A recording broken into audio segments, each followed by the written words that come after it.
नमस्कार। आज मी पुन्हा एकदा व्हेज जेवण बनवत आहे। त्यासाठी 5-6 तास भिजून घेतलेले सफेद वाटाणे, त्यात टोमॅटो, कांदा आणि मीठ घालून कुकरला शिजवून घेते। ते कढईमध्ये तेल घेतलेले आहे, त्यात एक उभा चिरलेला कांदा लालसर होईपर्यंत परतून घेते। त्यात खोबरं घालते आणि दोन्ही एकत्र भाजून घेते। कांदा खोबरं थंड झालेले आहे, मिक्सरमध्ये घेऊन थोडंसं पाणी घालून जाडसर वाटून घेते। कढईत तेल घेतलेले आहे, त्यात फोडणीला राई आणि हिंग घालते। राई तडतडल्यावर कढीपत्ता घालते। आता शिजून ठेवलेले वाटाणे, खोबऱ्याची पेस्ट, गरम मसाला, हळद, चवीप्रमाणे मीठ आणि हिरवी मिरची घालते आणि सगळं मिक्स करून घेते आणि रसाला छान उकळी काढून घेते। वरून कोथिंबीर घालते। वाटाण्याचा रस तयार आहे। इथे लाल पोहे घेतलेले आहेत, 3-4 वेळा स्वच्छ पाण्याने धुवून घेते। थोडंसं पाणी ठेवलेलं आहे, त्यात गूळ घालते, बारीक चिरून ठेवलेला ओलं खोबरं, किंचित मीठ घालते, वेलची पावडर आणि मिक्स करून घेते आणि बाजूला ठेवते। कालवलेले पोहे तयार आहेत। इथे बटाटा घेतलेले आहे, साल न काढता त्याची कापं काढून घेते। अशा प्रकारे कापं कापून घेतलेले आणि उरलेल्याचे छोटे तुकडे करून घेते आणि स्वच्छ धुवून घेते। कढईत तेल घेतलेले आहे, त्यात राई आणि हिंगाची फोडणी घालते। एक मोठा बारीक चिरलेला कांदा, कढीपत्ता आणि हिरवी मिरची घालून कांदा नरम होईपर्यंत परतून घेते। थोडीशी हळद घालते आणि मिक्स करून घेते।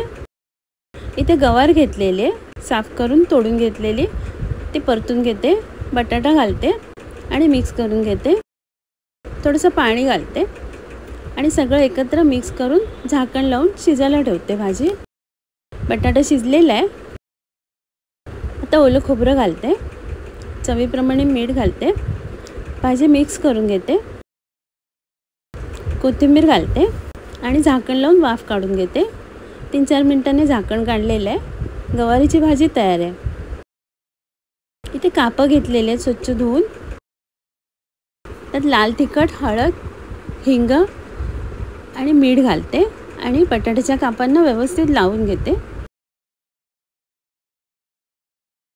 कापांना मसाला लावून झालेला आहे। इथे मी रवा, तांदळाचं पीठ आणि लाल मिरची पावडर घालून बटाट्याच्या कापांना लावून घेते।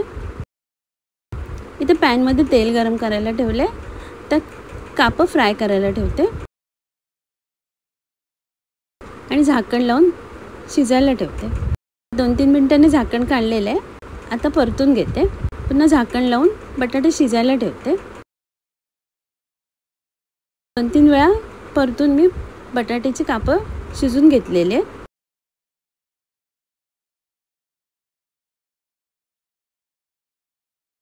बटाट्याची कापं तयार आहेत। एक छोटा वाटीत शेंगदाणे घेतलेले, ते भाजून घेते। 4 सुक्या मिरच्या घेतलेल्या आहेत, त्या पण भाजून घेते। 5-6 लसणीच्या पाकळ्या भाजून घेते आणि काढून घेते बाजूला। गवार घेतलेले एक छोटा वाटी, ते पण भाजून घेते, सुकेच भाजून घेते, तेल वगैरे नाही घातले। थोडीशी चिंच घालते। गवार भाजून झालेली आहे। इथे मिक्सरच्या भांड्यात सुरुवातीला मिरच्या बारीक करून घेते, नंतर शेंगदाणे घालते आणि शेंगदाणे बारीक करून घेते। त्याच्यानंतर लसूण आणि मीठ घालून पुन्हा एकदा मिक्सरला लावून घेते। आता गवार आणि चिंच घालून मिक्सरला जाडसर वाटून घेते। गवारीची चटणी तयार आहे। आता मी सर्व करते। आजचा व्हिडिओ पाहिल्याबद्दल खूप खूप धन्यवाद।